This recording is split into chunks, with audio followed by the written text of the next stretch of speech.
আমার অনেক স্মৃতি মনে পড়ে। আমরা যখন স্কুলে পড়ি, আমাদের স্কুলে আমি আরমাটলা গভর্নমেন্ট হাই স্কুলের ছাত্র এবং 2 বছর পগজ হাই স্কুলের ছাত্র। পগজ 200 বছর পুরাতন, আরমাটলা গভর্নমেন্ট হাই স্কুল 140 বছর পুরাতন।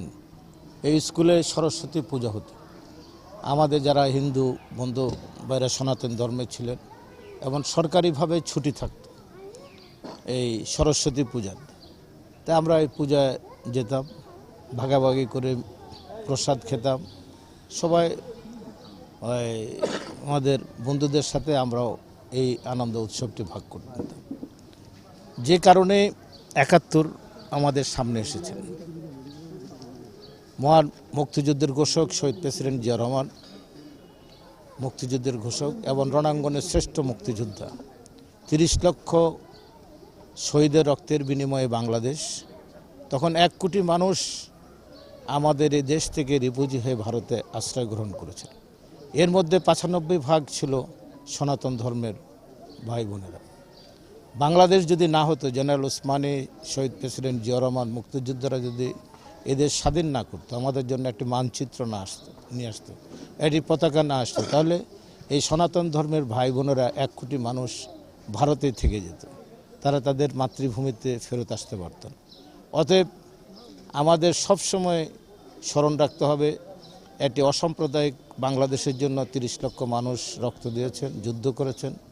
আমরা যেন বাংলাদেশটাকে অসাম্প্রদায়িক রাখি। এই দেশটি হলো নজরুলের দেশ, কবি রবীন্দ্রনাথের দেশ, জীবনানন্দের দেশ, লালনের দেশ, কবি জসীমউদ্দিনের দেশ।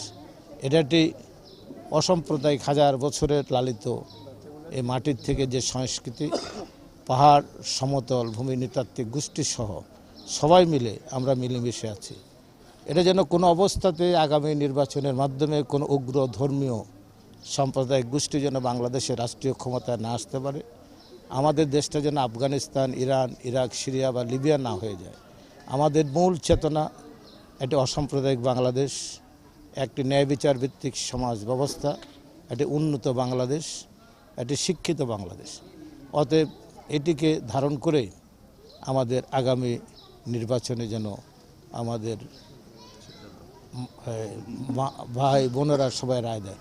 আমি বিশেষ করে সনাতন ধর্মের ভাই বোনদের কাছে একটা আবেদন রাখব, বাংলাদেশের আগামী দিনের এই 12 তারিখের নির্বাচনে তারা হলো আগামী দিনে কারা সরকারে আসবে এটার মাপকাঠি হলো তারা, এবং সত্যিকার অর্থে তাদের ভোটটাই আগামী দিনে একটি অসাম্প্রদায়িক বাংলাদেশ গড়ার তারাই মূল নিয়ামক শক্তি।